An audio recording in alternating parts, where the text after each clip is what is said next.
అలీ గారు, అలాగే షరీఫ్ గారు, మరి వేదిక మీద ఉన్నటువంటి కొంతమంది డైరెక్టర్లు చాలా క్లుప్తంగా మాట్లాడిన తర్వాత అమలు చేస్తానని దైవ సాక్షిగా మా దైవం కొన్నిదల పవన్ కళ్యాణ్ గారి సాక్షిగా ప్రమాణం చేస్తున్నాం.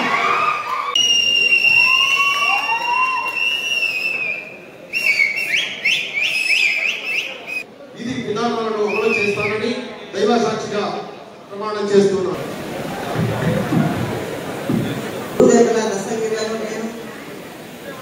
దైవ సాక్షిగా ప్రమాణం చేస్తున్నాను.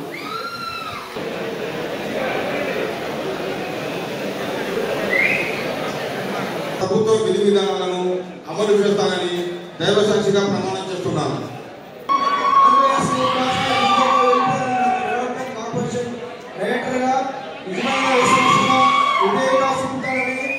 చూపుతానని ఆంధ్రప్రదేశ్ నూరు భాషా రూలేబుల్ వెల్ఫేర్ అండ్ డెవలప్మెంట్ కార్పొరేషన్ నిర్వహణను కర్తవ్యాలను శ్రద్ధతో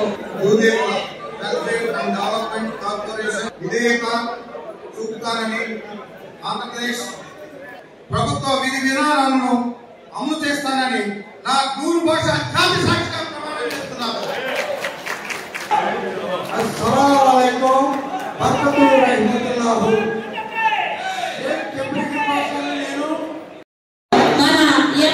షరీఫ్ గారికి సన్మానం అండి. నాగూర్ మీరా గారికి అండి కేటాయించడం జరుగుతుందో ఇది ఖర్చుపెట్టడం జరుగుతుంది. అంతేకాకుండా నూరు భాష సామాజిక వర్గానికి చెందిన వారిని చట్టసభల్లో కూడా స్థానం కల్పించాలని లోకేష్ గారు సందర్భంలో చెప్పారు.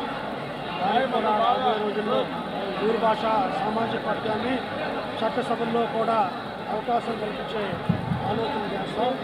ఒక రకంగా చెప్పాలంటే తెలుగుదేశం ప్రభుత్వ హయాంలోనే ముస్లింలకి ఒక రకంగా నూరు భాషలకి న్యాయం జరిగింది.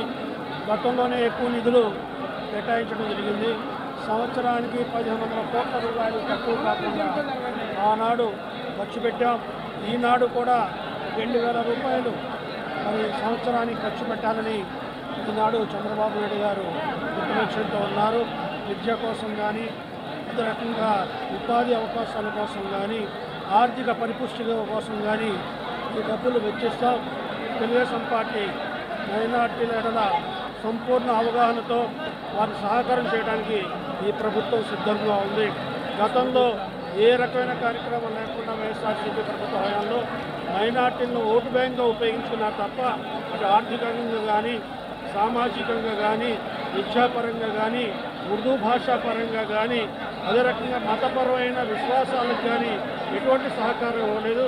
ఈనాడు ఈ ప్రభుత్వం అన్ని రకాలుగా చంద్రబాబు నాయుడు ఆదుకోవడానికి సిద్ధంగా ఉన్నారని ఈ సందర్భంగా మనం చేస్తాం. గౌరవ ముఖ్యమంత్రి మా అధినాయకుడు నారా చంద్రబాబు నాయుడు గారు, జనసేన అధ్యక్షుడు గౌరవనీయులు పవన్ కళ్యాణ్ గారు, మా యువ నాయకుడు నారా లోకేష్ గారు, అట్లాగే బీజేపీ రాష్ట్ర అధ్యక్షుడు మాధవ్ గారు, కూటమి నేతల ఆశీస్సులతోటి ఈరోజు నూరు భాషా దూదేకుల వెల్ఫేర్ డెవలప్మెంట్ కార్పొరేషన్ చైర్మన్గా నేను, అట్లాగే 15 మంది డైరెక్టర్లు, దాదాపు 15 జిల్లాల నుంచి తెలుగుదేశం పార్టీకి మొట్టమొదటి నుంచి అంకిత భావంతో పనిచేసినటువంటి వ్యక్తులను నియమించిన కూటమి నేతలందరికీ మా తరఫున హృదయపూర్వకంగా ధన్యవాదాలు తెలియజేస్తూ ఉన్నాం. ఈనాడు ముస్లిం సమాజంలో పేదరికం ఉంది, అందులోనూ కూడా నూరు భాషలు ఇంకా పేదరికంలో ఉన్నారు. ఆ పేదరికాన్ని రూపుమాపాలని, మరి ఆ వర్గానికి చేయూతన ఆర్థిక చేయూతనివ్వాలని ఈరోజు ప్రభుత్వం కార్పొరేషన్ ఏర్పాటు చేసింది.